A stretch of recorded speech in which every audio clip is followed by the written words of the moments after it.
6,980 pounds, a virtually new, barely one owner, Salem private rear bunkhouse with super slide, camp kitchen, and potentially falling within the realm of half-ton towability coming in on trade here at Haylet RV of Coldwater, Michigan. The folks enjoyed camping. They enjoyed the experience. They weren't necessarily unhappy with the trailer. They just simply found it didn't give them quite enough space for their preferences, and they swapped it out for a triple slide Freedom Express Asdale ultralight bunkhouse here at Haylet RV.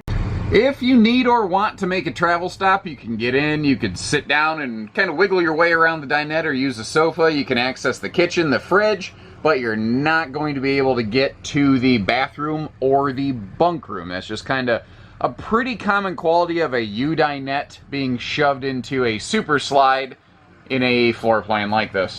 Now, we are not a Salem dealer, but we are a dealer of its sister product, the Wildwood, so I'm pretty familiar with this thing, and I know my way around it. Basically, you change the exterior skin and you change the name, and voila! They are literally just the same trailer. So over here in our Super Slide, this is kind of the precursor to what you call in the modern time now the stow-and-go storage system. You see, you've got a full storage drawer below the sofa right there. Additionally, you have a storage drawer over here under that big U-dinette. Now, both the sofa and dinette can fold down into sleepers. Admittedly, the dinette is a much, much larger one. These big windows over here, they all have rolled down night shades, and you'll see that even up in the bedroom. And that's a difference that a lot of brands tend to leave out. Above the slide, you've got that accent light, and this is a 6'9" interior. So that all the lights, all the windows, and the taller ceiling make this thing look and feel quite large. Central air and central heat keeping us comfortable spring, summer, fall. Now, another key difference between this generation of Salem and today's generation of what you'd find at Haylet RV, the Wildwood, is the refrigerator. They're roughly the same size, but this is a residential refrigerator. It does have a 1,000-watt inverter, which is probably why the folks put 2 batteries on the front of it. In today's world, this would be a 10.7 cubic foot 12-volt fridge, and that's what you'd find on the more current Wildwoods that we'd have here. Now, the overhead cabinets on these, they're quite tall since the ceiling's tall, and there is a shelf in there to kind of maximize that. But they do have a nice solid surface countertop over here in the kitchen, which is something that just kind of dresses it up. And it does have good prep space with easy reach appliance outlets as well.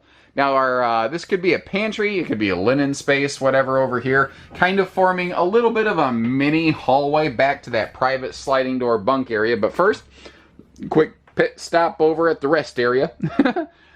Full surround paneling and skylight, both of which would have been optional pieces of equipment when this was built. So this wasn't necessarily built to be penny wise and pound foolish. This was built to be well equipped and, intelligently designed right here.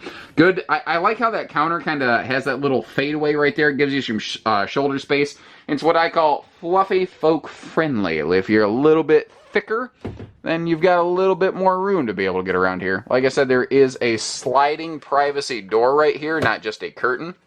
Above the camp kitchen, we have a single bed. And instead of going with an extra large bed, what they did is, since this is a non-slide bunk room, they went with a normal size single bed, but still included a ladder. So that means that there's more space in here, very handy on a rainy day so that the kids don't infight among each other. Storage space right there, TV hookups, and you can see this does have what I call an eat-and-go dinette right here, where the upper bunk flips up out of the way and locks in place. And down below you have a dinette for the kids, although in the evening hours, if you want, that can also fold down into a sleeping space as well. And there's storage below it. And I thought we'd take a little more in-depth look at the storage here in the living area before finally ending up in the front bedroom. As I mentioned, you've got big drawers below your seating area here, so easy access storage. And you can see we've got more drawers and cabinet space over here in the kitchen area. Now, one thing I do want to point out, I mentioned how that there are shelves in that overhead cabinet because it is a taller series of trailer.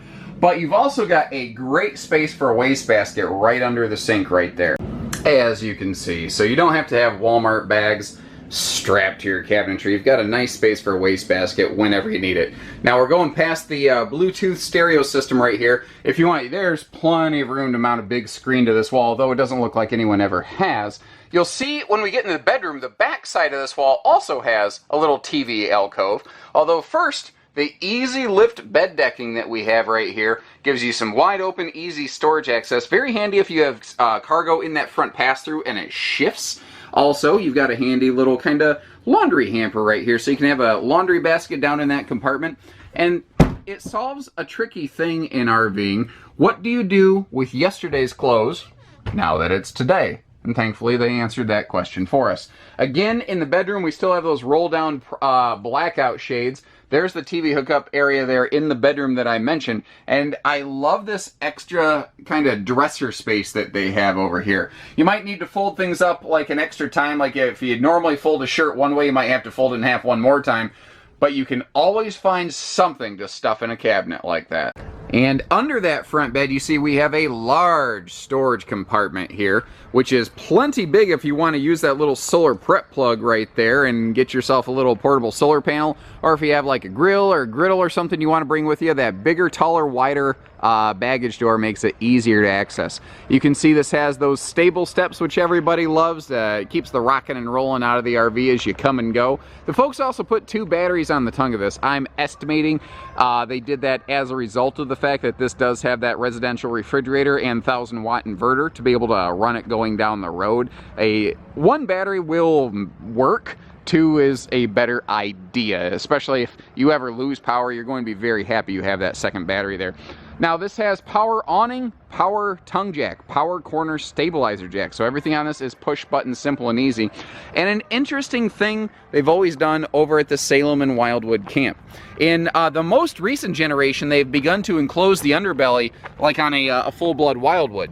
But even if it's not enclosed, what they've done for years is you can see how this is not an enclosed belly specifically. But note that you're not seeing any exposed like water lines or anything like that. They have always parked the water lines above any sort of like floor insulation and whatnot, so that they're always given a level of protection. So it isn't technically an enclosed belly, but it's darn close. The roof is fully walkable. That's something I want to point out because although it's rarely true in today's market, there is still an old theory that kind of persists the RV industry that if it doesn't have a ladder, then it's not a walkable roof, and that's just generally not the case anymore. You can see this is also ready for a backup camera should you be so inclined. Spare tire there hasn't seen the light of day. Frankly, the actual main tires and the skin, all of it, very little of this RV has seen any level of use, obviously. And over here it has a large camp kitchen with a galvanized rolled steel countertop, which is fancy talk for not wood, metal counter that is far more water resistant. So you got that big fridge inside, plus the larger fridge out here gives this thing a lot of cold storage capacity. You have a lot of fridge space with a real sink with a real drain. And then just that extra little bonus drawer. That's just a neat little thing the Salem Wildwood Group has done for a couple years, and their outside kitchens are largely revised now. But this RV must have been built right before the generational revisions took place. The power awning here does have LED lighting. It's also got easy tilt awning arms, so if you do want to crank it down for a little bit of rainy day runoff without just forcing the auto rain dump feature to do all the work, you can do that too. Skin looks great. Decals aren't peeled and flaking and fading. It's not all banged up, scarred up, snagged up. It looks good. It looks very good. I think that if you're looking for a big slide out camper to use price tag, you know, stuff like that's hard to find. Like you're like, yeah, I like this thing, but I just don't want the new RV price tag. Basically, it's as close to new as you can get, and it's actually new enough. It's very possible, pending finance, pending approval, this could qualify for same as new RV financing. So you could literally get the most camper possible for the least amount of money possible. And who doesn't like that? So take care, stay safe, have fun, and give us a call here at Haylett RV, everyone.